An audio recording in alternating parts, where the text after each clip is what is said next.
नमस्कार, स्वागत है आपका। बिग एक्सक्लूसिव देख रहे हैं आप। मैं हूं आपके साथ अनामिका पांडे। बिग एक्सक्लूसिव में आज हम बात करेंगे बड़ी खबरों की। बात अल फलाह यूनिवर्सिटी की करेंगे क्योंकि यूनिवर्सिटी को लेकर रिपब्लिक भारत पर सबसे बड़ा खुलासा हुआ है।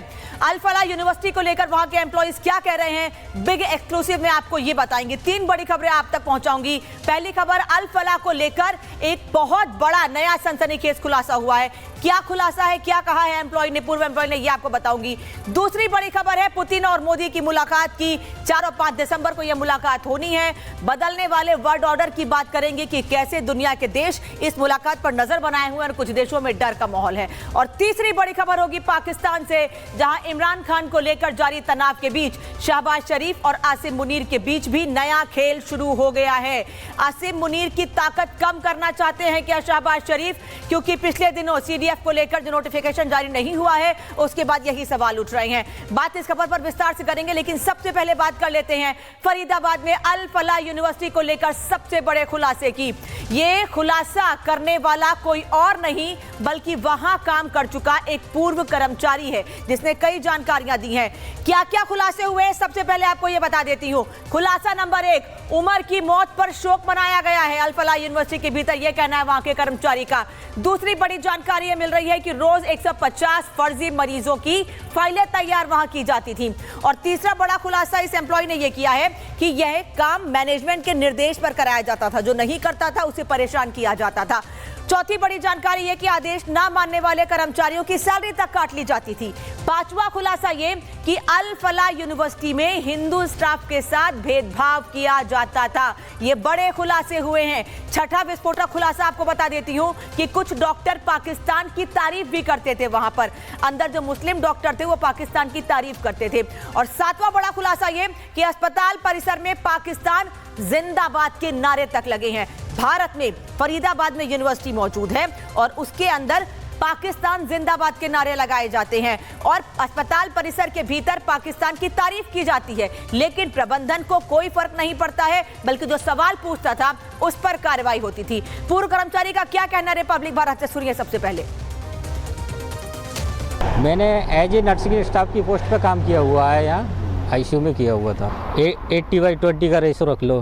अच्छा। हाँ 20, जबकि मुझे इसमें जो कश्मीर की साइड का जो स्टाफ है करीब 30% से ऊपर ही स्टाफ होगा वहाँ का, क्योंकि मेरी ड्यूटी आईसीयू में थी तो उनको फेस टू फेस भी नहीं देखा मैंने, नाम सुना हुआ था, बाकी कभी ऐसी बातचीत नहीं हुई थी, क्योंकि ड्यूटी डॉक्टर राउंड पर आते थे तो वो अलग अलग डॉक्टर थे। पहले सुना हुआ था, जब हंसी मजाक होती थी तो स्टाफ बोलता था कि हमें कश्मीर में जो फोर्स है हमें टॉर्चर करती है, और हंसी मजाक में क्या हमें तो पाकिस्तान में जाना चाहिए, हमारा पाकिस्तान जिंदाबाद है, जबकि हमारा जो मुल्क है वो तो हमारा हिंदुस्तान है। कुछ स्टाफ है, मैं नाम नहीं लेना चाहूँगा, पर कुछ स्टाफ है जो हंसी मजाक में ऐसे बोला हुआ है। सुना मैंने जब पहली बार तो मुझे शॉकिंग लगा कि जब मैं जिस यूनिवर्सिटी में काम कर रहा हूँ उसमें ऐसा हो रहा है, जबकि हमारा एक पेशा ऐसा है कि हमारा पर्पज़ होता है पेशेंट को सेव करना, जबकि उसके लोगों के साथ तो ये हो रहा है एक तरह से। फेक फाइल का मुझे पर्पज़ नहीं पता, पर ये है कि जब अगर इसकी जांच होगी, अगर कोई एजेंसियां जांच करेंगी अपना स्टाफ रख के तो वो कर सकती हैं इसको। बाकी है पर स्टाफ एंड नाइट में 5 फाइल दी जाती हैं एनएस ऑफिस से। हाँ, अगर कोई स्टाफ नहीं करता है तो वो फोर्स करते हैं उसके लिए। तो अल फलाह यूनिवर्सिटी के पूर्व कर्मचारी जिसका नाम लक्ष्मण है, उसने कई बड़े खुलासे किए हैं। मतलब हंसी मजाक में की जाती थी ये बातें, लेकिन कितनी सीरियस थी ये आप दिल्ली में हुए विस्फोट के बाद समझ सकते हैं कि कितनी सीरियसली ये बातें हंसी मजाक में कही जाती थी। जतिन इस वक्त साथ में जुड़े हुए हैं। जतिन, और भी कई कर्मचारियों की बातें सामने आई हैं, लेकिन लक्ष्मण का ये साफ कहना है कि हंसी मजाक में पाकिस्तान जिंदाबाद के नारे लगाए जाते थे और वहां के कुछ मुस्लिम डॉक्टर ये भी कहते थे कि पाकिस्तान हमारा मुल्क है, लेकिन किसी पर कभी कोई एक्शन नहीं लिया गया।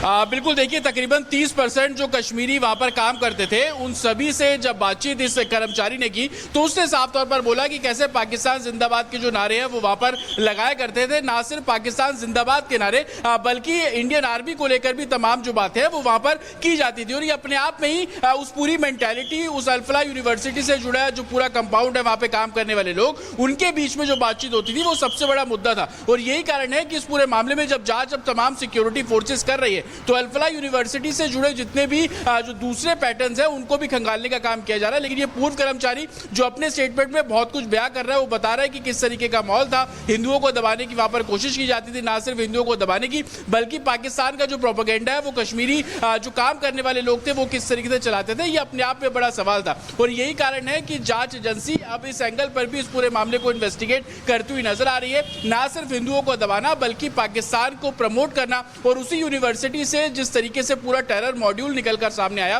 वो अपने आप में अब कई सवाल जो है वो साफ तौर पर खड़े कर रहा है। और जांच एजेंसी उसी आधार पर इस पूरे मामले को इन्वेस्टिगेट करती हुई नजर आ रही है। ना सिर्फ फंड के इस्तेमाल को लेकर बल्कि कश्मीरी छात्र किस तरीके से वहां पर काम करने वाले लोग इस एजेंडे को आगे चला रहे थे, पाकिस्तान को प्रमोट कर रहे थे, वो अपने आप में एक बड़ा सवाल जो है वो खड़ा कर रहा है। और यही कारण है कि सिक्योरिटी फोर्सेज अब इस पूरे मामले को इन्वेस्टिगेट कर रही है। जतिन, इनकी मंशा का खुलासा तो उसी वक्त हो गया जब इन्होंने पाकिस्तान की तारीफ की। ये कमाते भारत में हैं, खाते भारत में थे, लेकिन गुणगान पाकिस्तान का गाते थे। और ऐसे लोगों को लेकर ही भारत में बार बार ये आवाज उठती है जो पाकिस्तान की तारीफ करते हैं, पाकिस्तान चले जाएं। हमारे देश में ऐसी हरकतें, लोगों को परेशान करना, लोगों को मारना बिल्कुल सही नहीं है। लेकिन उसके बाद भी ऐसे लोगों पर अस्पताल प्रबंधन ने कोई कार्रवाई नहीं की। बिल्कुल, ना सिर्फ कार्रवाई नहीं की गई बल्कि सबसे बड़ी बात कि अब उन सभी लोगों के स्टेटमेंट जो है वो साफ तौर पर दर्ज किए जा रहे हैं। ना सिर्फ स्टेटमेंट को दर्ज किया जा रहा है बल्कि देश विरोधी गतिविधियों में जितने भी लोग शामिल थे उनको अब एग्जामिन करने का काम है वो साफ तौर पर किया जा रहा है। और सबसे बड़ी बात यह है कि उस यूनिवर्सिटी कैसे टेरर मॉड्यूल का अड्डा बनता हुआ जा रहा था उसको लेकर तमाम जो जांच एजेंसी है वो इस पूरे मामले को इन्वेस्टिगेट कर रही है। ना सिर्फ जो स्टूडेंट्स हैं, वहां पे काम करने वाले लोग आते थे, वो कैसे प्रोपेगेंडा बना रहे थे, व्हाइट कॉलर टेरर मॉड्यूल कैसे अल-फलाह यूनिवर्सिटी का अड्डा बन गया, वो तमाम ऐसे सवाल जवाब है जो जांच एजेंसी करती हुई नजर आ रही है। यही कारण है कि ट्रस्ट की फंडिंग को लेकर, वहां पे काम करने वाले लोगों की सोच को लेकर, उनकी मानसिकता को लेकर, उनके एजेंडे को लेकर हर पहलुओं पर जो इन्वेस्टिगेशन है वो साफ तौर पर जांच एजेंसी करती नजर आ रही है। धन्यवाद जतिन आपका इस तमाम जानकारी के लिए। आगे भी आपसे अपडेट लेंगे, लेकिन एक रिपोर्ट दिखा देते हैं अब आपको। अल-फलाह यूनिवर्सिटी पर कार्रवाई की तलवार पहले से ही लटक रही थी, लेकिन अब सामने आया है सबसे बड़ा खुलासा। अल-फलाह यूनिवर्सिटी के पूर्व नर्सिंग स्टाफ ने लगाए हैं ऐसे आरोप जो न सिर्फ चौंकाते हैं बल्कि पूरे सिस्टम पर सवाल खड़े कर देते हैं। फर्जी मरीज, फर्जी फाइलें और कर्मचारियों के साथ भेदभाव। हम आपको दिखाएंगे वो सच जिसे अब तक छिपाया गया था।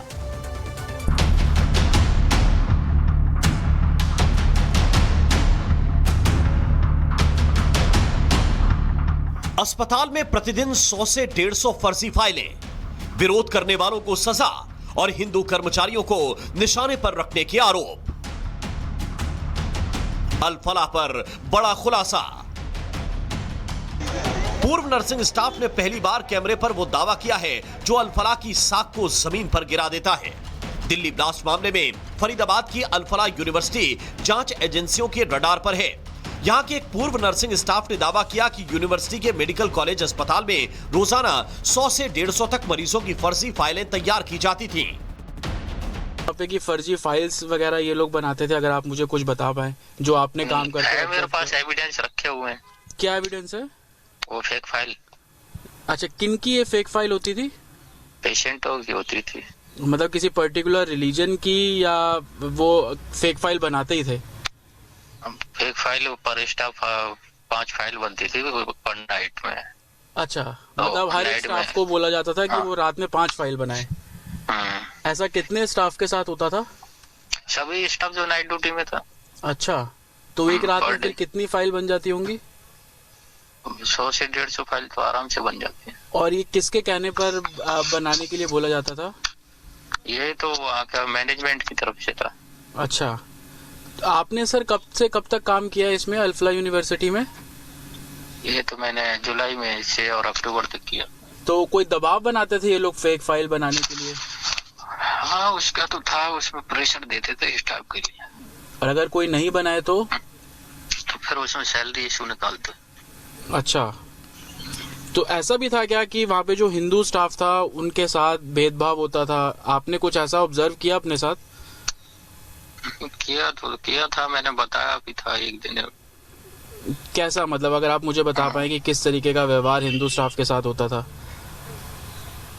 और उसमें तो यही था कि कुछ स्टाफ था वो वहाँ के लिए सपोर्ट करता था। कहाँ के लिए? पाकिस्तान के लिए। पाकिस्तान के लिए सपोर्ट करता था। क्या नारेबाजी होती थी क्या कैंपस में पाकिस्तान को हंसी मजाक में कुछ ऐसे ही बोलते थे। अच्छा। चिड़ी बुला रखे थे। मतलब क्या नारेबाजी, पाकिस्तान की बढ़ाई करते थे? हाँ। अच्छा, तो ये कौन, मतलब वहाँ के डॉक्टर से, जो लोकल डॉक्टर हैं, कौन डॉक्टर होते? नहीं, स्टाफ था। डॉक्टर से तो इतनी बातचीत नहीं थी। अच्छा, और ये स्टाफ कहाँ का रहने वाला था जो पाकिस्तान की कश्मीर बढ़ाई का करता था? कश्मीर का था। कश्मीर के थे ये लोग। तो आपने क्यों छोड़ा? मतलब आप परेशान हो गए थे इसलिए आपने छोड़ दिया, या मैंने तो मैनेजमेंट को देख के छोड़ा था ये। तो ये लोग करते क्या थे फेक मरीजों की अब फाइल ये तो ये नहीं पता होगा ना क्या यूज करते हैं उसका। हाँ, हो सकता है इनको जो ट्रस्ट में फंडिंग आती है उसके लिए तैयार करते हो, क्योंकि पेशेंट दिखा के फंडिंग लेते हो, या फिर कुछ हो। एक पैनल भी चलता है उसमें आयुष्मान का। अच्छा। हाँ। वैसे कितना कश्मीरी स्टाफ है यहाँ पर अल्फला में? इसमें होगा 25-30% तो आराम से। और ये सब लोग मतलब पाकिस्तान की बढ़ाई करते थे? सबसे तो इतनी देखो, डिपार्टमेंट में जो कुछ स्टाफ था उससे, बाकी तो इतने वो टच में नहीं थे ना। अल फलाह यूनिवर्सिटी का पूर्व कर्मचारी जिसका साफ कहना है कि ये लोग हंसी मजाक में ही सही लेकिन पाकिस्तान की तारीफ करते थे। बढ़ते हैं आगे और अब बात करेंगे पुतिन और मोदी की मुलाकात की, जिससे सीधे ट्रंप को संदेश जाने वाला है। रूस के राष्ट्रपति व्लादिमीर पुतिन भारत आ रहे हैं। रिश्तों को मजबूत करने के लिए रूस के राष्ट्रपति पुतिन भारत पहुंचेंगे तो सबकी नजरें होंगी। उनके इस दौरे पर सिर्फ 2 देशों ही नहीं बल्कि पूरी दुनिया की नजर होगी, पारंपरिक सहयोगी और भरोसेमंद दोस्त के तौर पर।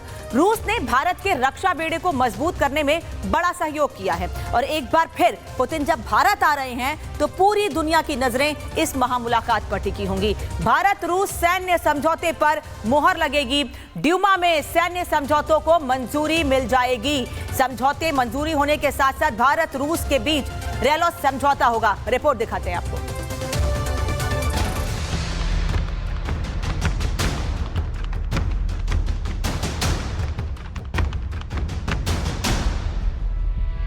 रूस के राष्ट्रपति व्लादिमीर पुतिन 4 दिसंबर को भारत दौरे पर आ रहे हैं। पुतिन के इस दौरे पर दुनिया भर के देशों की निगाहें टिकी हुई हैं। रूसी राष्ट्रपति पुतिन का भारत दौरा बदलते वैश्विक हालात, खासकर यूक्रेन युद्ध और एशिया में शक्ति संतुलन के बीच कई मायनों में बेहद अहम माना जा रहा है। भारत और रूस के संबंध दशकों पुराने हैं। डिफेंस से लेकर व्यापार तक, व्यापार से लेकर स्ट्रैटेजिक पार्टनरशिप तक में दोनों देश हमेशा एक दूसरे के साथ रहे हैं। पुतिन का भारत आना अब इस रिश्ते की मजबूती का संकेत देता है। पुतिन का भारत आना सिर्फ औपचारिक यात्रा नहीं है। पुतिन की इस यात्रा से संदेश साफ है कि रूस आज भी एशिया में अपने पुराने दोस्त के साथ खड़ा है और संबंधों को गहरा करना चाहता है। ये समय ऐसा है जब पश्चिमी देशों के साथ रूस के संबंध सामान्य नहीं कहे जा सकते। ऐसे समय में एशिया और उसमें भी खासकर भारत रूस की दोस्ती का महत्व और भी बढ़ जाता है। पुतिन की यात्रा के दौरान भारत और रूस के बीच कई बड़े समझौते हो सकते हैं, जिनमें ब्रह्मोस मिसाइल के नए वेरिएंट पर समझौते के साथ साथ S-500 एयर डिफेंस सिस्टम पर भी चर्चा संभव है। दोनों देश इस दौरान नए हेलीकॉप्टर या फाइटर जेट पर भी समझौता कर सकते हैं। इसके अलावा न्यूक्लियर ऊर्जा के नए प्रोजेक्ट और चिप्स, IT, साइबर सुरक्षा में सहयोग भी बढ़ सकता है। पुतिन की यात्रा के दौरान होने वाले समझौते भारत रूस संबंधों के भविष्य की दिशा भी तय करेंगे। Bureau report, Republic Bharat. अब ये भारत रूस रेलोस समझौता क्या है जो बेहद महत्वपूर्ण माना जा रहा है? एक दूसरे के सैन्य अड्डों का इस्तेमाल दोनों देश कर सकेंगे। एयरक्राफ्ट और युद्धपोतों की देखभाल, लॉजिस्टिक सपोर्ट, रसद सुविधा का भी इस्तेमाल किया जा सकेगा। एक दूसरे के नेटवर्क इंफ्रास्ट्रक्चर का उपयोग कर सकेंगे।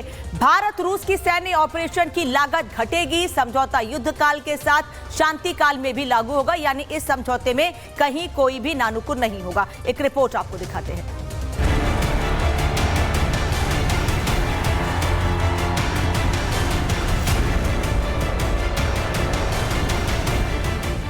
भारत दौरे से ठीक पहले रूस के राष्ट्रपति व्लादिमीर पुतिन ने यूरोप को ऐसी चेतावनी दी जिसने कूटनीतिक गलियारों में हलचल मचा दी है।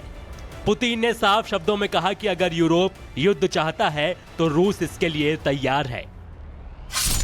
यदि आप युद्ध चाहते हो तो रूस तुम्हें शिकस्त देगा।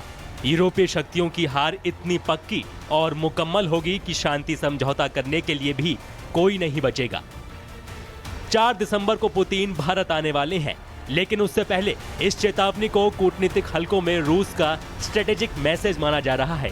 पुतिन ये बयान तब दे रहे हैं जब अमेरिकी राष्ट्रपति के स्पेशल दूत स्टीव विटकॉफ और ट्रंप के दामाद जारेड कुशनर मॉस्को में मौजूद हैं। मिशन है युद्ध यूक्रेन खत्म करने की कोशिश, लेकिन पुतिन के तेवर बता रहे हैं कि शांति का रास्ता इतना आसान नहीं होगा। उन्होंने यूरोप पर शांति प्रस्तावों में बदलाव करने का भी आरोप लगाया। शांति प्रस्तावों में ऐसी मांगे शामिल हैं जो रूस को बिल्कुल मंजूर नहीं है। इस तरह पूरी शांति प्रक्रिया को रोक दिया गया और इसके लिए सिर्फ रूस को दोषी ठहराया गया। ये कोई पहला मौका नहीं है। पिछले ही हफ्ते किर्गिस्तान में पुतिन कह चुके हैं कि जब तक ज़ेलेंस्की सत्ता में है कोई भी शांति समझौता बेकार है। यानी पुतिन अपने रुख पर कायम है। पुतिन भारत आ रहे हैं जहां ऊर्जा, रक्षा और यूक्रेन युद्ध पर अहम बातचीत होगी, लेकिन उससे पहले उन्होंने जो चेतावनी यूरोप को दी है वो बताता है कि रूस डिप्लोमेसी और वॉर दोनों ट्रैक पर एक साथ चल रहा है। ऐसे में सवाल है, क्या रूस और यूरोप एक नए टकराव की कगार पर है या पुतिन का यह बयान सिर्फ कूटनीतिक दबाव बढ़ाने की कोशिश है? अगले कुछ दिन रूस यूक्रेन युद्ध और ग्लोबल पावर गेम दोनों के लिए निर्णायक साबित हो सकते हैं। Bureau report, Republic Bharat. और खबर बरेली से आपको बता दें, बरेली में हिंसा के मुख्य आरोपी तौकीर रजा के करीबियों पर बुलडोजर एक्शन शुरू हो गया है। समाजवादी पार्टी के 2 नेता सरफराज वली खान और राशिद खान के अवैध ठिकानों पर कार्रवाई की जा रही है। ये तस्वीर इस वक्त आपको दिखा रहे हैं, लाइव तस्वीरें। कल से ये एक्शन शुरू हुआ और अभी भी ये कार्रवाई जारी है।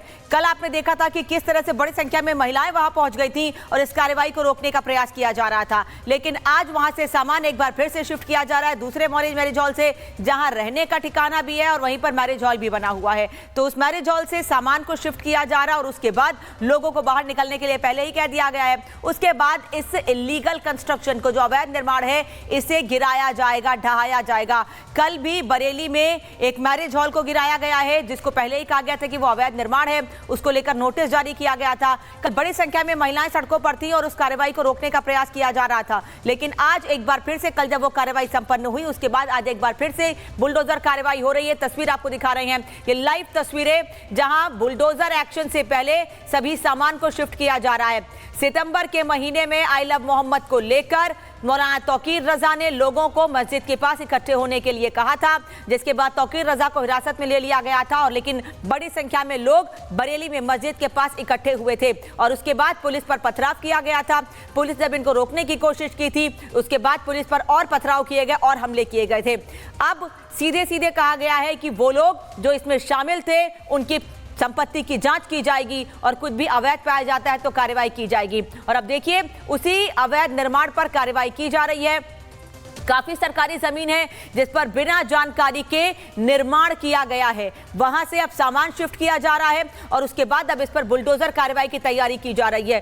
कल बरेली में पूरे दिन बुलडोजर कार्रवाई को लेकर हंगामा देखने को मिला था। एक तरफ बड़ी संख्या में लोग वहां बिल्कुल जहां पर एक्शन होना था वहां पर सड़कों पर उतर गए थे और अब उसके बाद लोग वहां पर कार्रवाई की गई थी, लेकिन अब आज एक बार फिर से यह एक्शन शुरू हो चुका है, बुलडोजर की यह कार्रवाई शुरू हो चुकी है। सुमित हमारे साथ जुड़े हैं। सुमित, क्या तस्वीर आपको दिखा रहे हैं सीधे ग्राउंड जीरो से बरेली में जो बुलडोजर एक्शन जारी है। अब इस बीच एक बड़ी सी मशीन मंगवाई गई है, एक्सकेवेटर इसे कहते हैं या डिगर भी कहते हैं, आम बोलचाल में हाइड्रा मशीन, एक बड़ी हाइड्रा मशीन बुलाई गई है और इससे इसका जो पंजा है बहुत बड़ा होता है, इसीलिए इसे बुलाया गया है ताकि इस मलबे को पहले हटाया जा सके। दोनों बुलडोजर यहाँ पर खड़े हैं और दोनों बुलडोजर को फिलहाल अभी यहाँ से थोड़ी दूरी पर खड़ा किया गया। पहले इस मशीन के जरिए, जो डिगर मशीन है, इसके जरिए एक मलबे को साइड किया जा रहा है ताकि आगे बुलडोजर जा सके। और जो बचा खुचा हिस्सा देखिए कैसे गिराया जा रहा है, जो बचा खुचा हिस्सा है उससे भी गिराया जाए। जो ऊपरी हिस्सा है, क्योंकि बुलडोजर की हाइट उस लेवल तक नहीं पहुंच पाएगी, तो इस बड़ी मशीन का इस्तेमाल, तो आप अंदाजा लगाइए कि ये एक्शन किस लेवल पर हो रहा है और कितने बड़े लेवल पर हो रहा है। कि आम तौर पर बुलडोजर आप देखते होंगे, ये बुलडोजर यहाँ पर अभी खड़ा है, लेकिन इसकी हाइट कम होती है और ये आगे जाने में इसको आप दिक्कत हो रही थी, चूंकि मलबा बहुत ज़्यादा यहाँ पर जमा हो गया है। तो उस मलबा को भी, और देखिए अब छतों को सीधे इस मशीन से ढाया जा रहा है। ये तस्वीरें देखिए, ये संजीव लगातार दिखाते रहिए कैसे इस छत को इस मशीन से, डिगर मशीन से, एक्सकेवेटर इसे कहते हैं, जिसे सीधे सीधे गिराया जा रहा है इस पूरी छत को। ये 2 मंजिला छत है और ये गुड मैरिज हॉल जो राशिद खान के नाम से रजिस्टर्ड है। कल से बुलडोजर एक्शन और आज भारी पुलिस बल की तैनाती के बीच में अब इस छत को ढाया जा रहा है।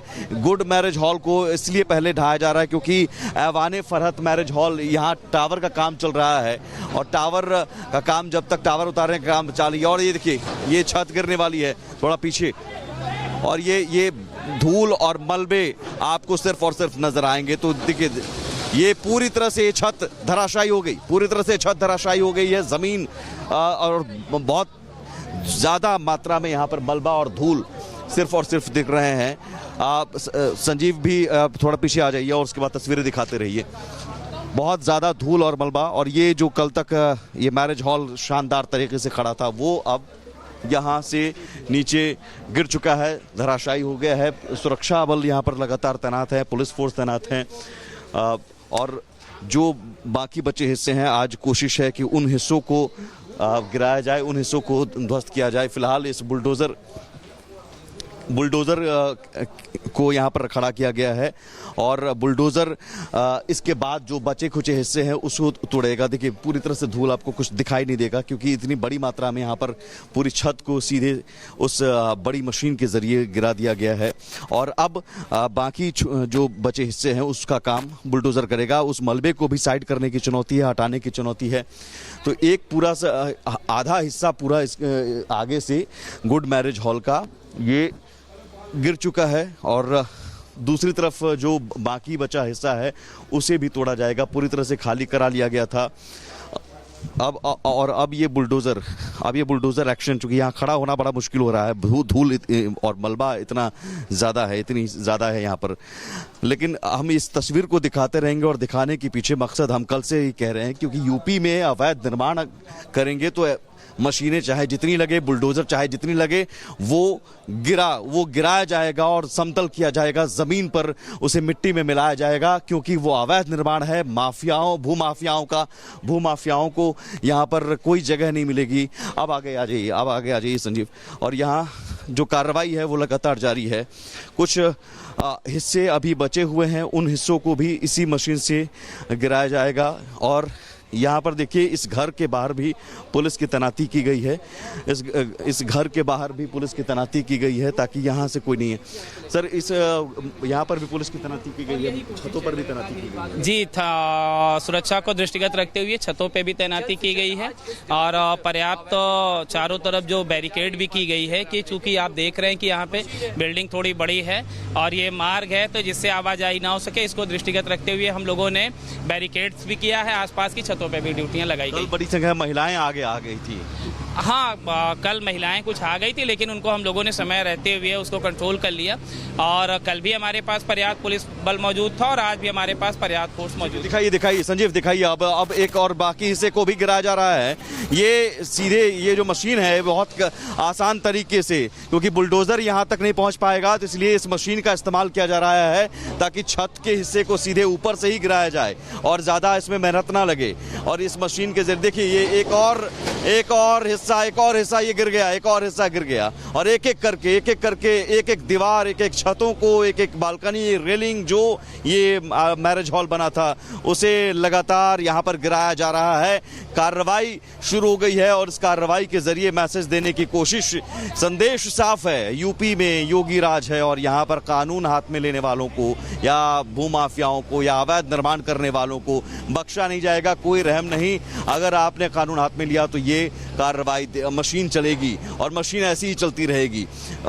ये मशीन सिर्फ एक कार्रवाई भर नहीं है बल्कि संकेत है। और इस मशीन की आवाज़ या बुलडोज़र की आवाज़, मैं कल से कह रहा हूँ कि इस आवाज़ की दहाड़ जो है, उस दहाड़ से अपराधियों के मन में खौफ होगा, जो भूमाफिया उनके मन में खौफ होगा और बाकी आम आदमी सुकून की सांस ले रहे होंगे। लेकिन ये फिलहाल इन तस्वीरों को हम देखिए बार बार। ये गुड मैरिज हॉल, एक बार फिर से जो दर्शक यहाँ जुड़ रहे हैं उनको फिर से डिटेल बता दूं। ये गुड मैरिज हॉल जिसका नाम था, जो अब पूरे मलबे में तब्दील होता जा रहा है। और एक तरफ ऐवान फरहत सरफराज वली खान का, और सरफराज वली खान, इस पर भी अब कार्रवाई कुछ इसी तरह से होगी। यहाँ पर भी मिनटों में ऐसे छत धराशायी हो जाएंगे क्योंकि इस बड़ी मशीन के आगे कोई टिक नहीं पाएगा। बुलडोज़र को साइड कर दिया गया है क्योंकि बुलडोज़र ने अपना काम कर दिया कल। अब बचे खुचे हिस्से को बुलडोज़र काम करेगा, हटाएगा, लेकिन फिलहाल इस बड़े हिस्से को, छत को अगर गिराना है तो इस मशीन को बुलाना पड़ा। एक संकरी गली है, सोचिए इस संकरी गली, वहाँ पर बैरिकेडिंग देखिए, बैरिकेडिंग लगाई गई है और वहाँ पर किसी को भी आने नहीं दिया जा रहा है, कोई भी लोग नहीं। रात में भी यहाँ पर तैनाती की गई थी और जो भी लोग हैं यहाँ उन्हें हटाया जा रहा है। पुलिस की बड़ी संख्या में तैनाती, जैसा कि आपने सुना अभी पुलिस अधिकारी को, कि कोई चूक ना हो, कहीं कोई हम लापरवाही ना हो, कहीं लोग इकट्ठा ना हो, भीड़ इकट्ठा ना हो, उसके लिए एहतियातन पुलिस फोर्स की तैनाती की गई है। 6 थानों की पुलिस और पीएसी की कंपनी तैनात की गई है और उसके बाद ये कार्रवाई की जा रही है। इस मशीन को लाने में भी बड़ी मुश्किल हुई, सोचिए इतनी बड़ी मशीन, लेकिन संकरी गली में लाया गया। यानी एक संदेश साफ है कि गली कितनी भी छोटी हो, संकरी हो, कितनी भी जगह कम हो, मशीन पहुंचेगी और कार्रवाई होगी। ये कोई बहाना नहीं यहाँ पर चलेगा कि साहब मशीन नहीं पहुंच पा रही है, बुलडोज़र नहीं पहुंच पा रहा है,